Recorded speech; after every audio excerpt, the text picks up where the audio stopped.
Why do we sneeze? Sneezing is your body's defense system in action.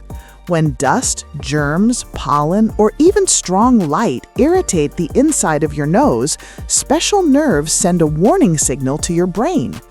The brain responds by triggering a powerful burst of air, a sneeze, to force those irritants out.